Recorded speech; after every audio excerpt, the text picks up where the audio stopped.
Penny Lynn Webb with CountyLife.tv, and I'm here today with the incumbent Democratic candidate for sheriff, the current sheriff of Trinity County, Ralph Montemayor. How are you today? Hello, Penny. Doing fine. We're so glad to have you here today. Thank you for inviting me. Now, prior to being sheriff, I understand you were the game warden for 27 years in Trinity County. That's correct. Yes, I got there in January of 1983. Enjoyed it very much. Now, are you from this area? Actually, my hometown is Jacksonville, which is Cherokee County. Okay. My wife and I are both from there. Okay. And your mother still lives there? Yes. Now, you didn't actually run for sheriff your first term. You were actually appointed, right? Yes. There was an untimely accident to the sheriff that was there, Brett Lee. And I had several people approach me, ask me if I would take that appointment. And I was appointed by Commissioner's Court unanimously. Okay. And how many terms have you served now?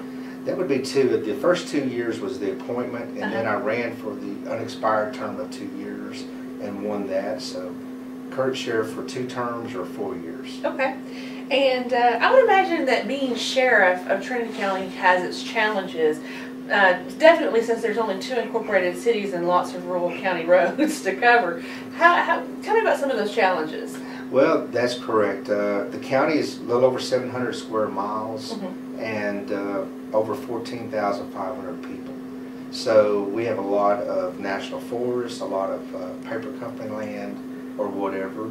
So some of the areas are rural, and it is longer more than it is wide. So it does make it very interesting sometimes. I bet. County Constable Woody Wallace for Precinct 1 has made several accusations in the past that there's a lack of response or a delayed response to calls to the county from your department. How would you address that? Well, that's, you know, there may be times it takes a little bit longer than others. We're a small department. Have 11 officers, including myself, for the department. There's actually 6 patrol officers, 2 per shift at night and 1 during the day, where the backup is the chief deputy or the criminal investigator or myself. So that can be challenging at times for things that happen in the county and where they are. Of course, we work those according to the severity of the call, but we try our best to help the response time by getting there as fast as possible in a safe manner. Okay. Now, as sheriff, you've made a lot of upgrades to the department. Why don't you tell us about some of those upgrades? Sure, Penny. Well, when first I got in office, our communications were terrible shape as far as our towers, and there's a lot of areas of the county that the officers could not even hear the radio. So that was my #1 challenge to start with. Currently, we have digital. We have a brand new tower that's 440 foot. All the patrol units are equipped with digital equipment. Their handhelds are also, every officer has a cell phone that the county provides. So these are all things that really help our communication to make the officers safer and be able to get with the dispatch. Also, I've gone through some grants where our software was upgraded. We have computer-aided dispatch. We have software that the officers will have more time to be out on the street and less time doing the paperwork. Also, it helps with the jail. On the computer-aided dispatch, this was all attained by getting a grant from Department of Public Safety through the Sheriff's Association, and it was an $80,000 grant. Wow. So I was extremely happy with that. We've also gotten weapons from the U.S. government that they've allowed us to have for as long as we needed them, and these are in the hands of my officers to have just as much firepower as the bad guys do. So there's many upgrades. The jail being compliant is always a very big thing, and we're happy to have that also. That sounds great. Recently, County Constable Woody Wallace called you out on a case that was regard to a PR bond that was given to 2 brothers. These brothers had been arrested for deadly conduct and public intoxication. Would you care to expound on that? Yes, Penny, I'm glad you asked me that to clear the air on that. I was contacted by a district judge's office that one of the brothers that they wanted to do a PR bond on. That CPS had contacted them and they wanted to release a child back to them so it wouldn't be put in foster care.